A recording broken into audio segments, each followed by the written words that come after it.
Welcome back to my channel. For this video, I will discuss finding the nth term of a geometric sequence for grade 10 mathematics. Kung bago ka lang sa aking channel, mag-subscribe ka na para tuloy-tuloy ang iyong pag-aaral.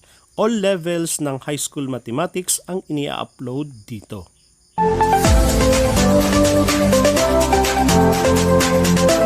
The formula for geometric sequence is a sub n equals a sub 1 r raised to the n minus 1, where a sub n is the last term, a sub 1 is the first term, n equals the number of terms, and r equals the common ratio.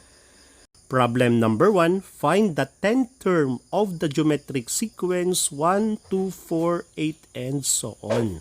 To identify the given, a sub 1 or first term equals 1, the common ratio is 2, number of terms equals 10, and the last term is unknown. Again, the formula to be used is a sub n equals a sub 1 times r raised to the n minus 1. To substitute the given on the formula, a sub n equals a sub 10, a sub 1 equals 1, r equals 2, n minus 1 equals 10 minus 1. Simplify first the exponent 10 minus 1 equals 9. Simplify further, 2 to the 9th equals 512 times 1 equals 512. So we have a sub 10 equals 512. Therefore, the 10th term of the geometric sequence is 512. Problem number 2, what is the 8th term of the geometric sequence? 3, 12, 36, 108, and so on.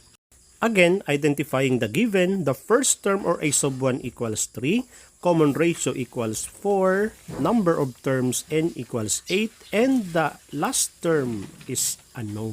The formula to use is a sub n equals a sub 1 times r raised to the n minus 1. Substituting by n equals 8, first term equals 3, r equals 4, and n minus 1 equals 8 minus 1.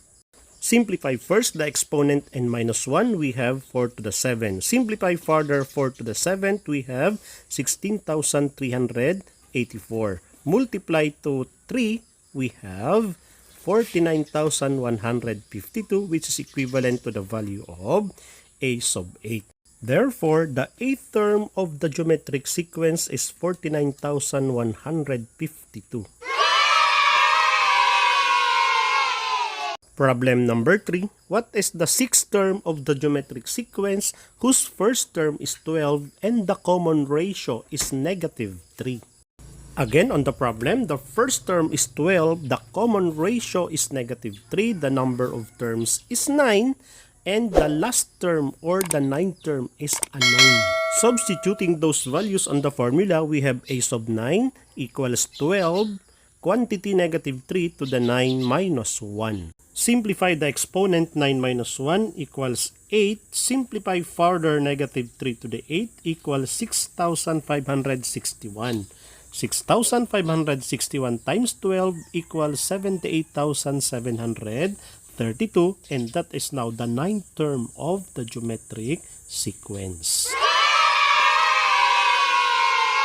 Problem number 4, what is the 12th term of the geometric sequence 36, 18, 9, and so on?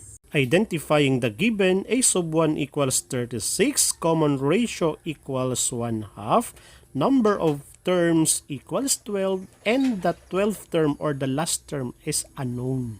Substituting the given values on the formula, we have a sub 12 equals 36 times 1/2 raised to the 12 minus 1. Simplify the exponent 12 minus 1 equals 11.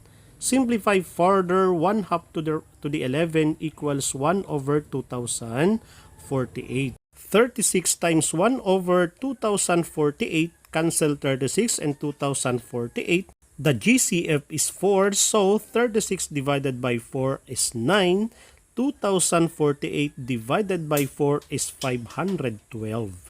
Therefore, the 12th term of the geometric sequence is 9 over 512. Sa muli, kung nakatulong sa iyo at nagustuhan mo ang video, please like at pakishare mo na rin sa iba para mas marami pa ang ating matulungan.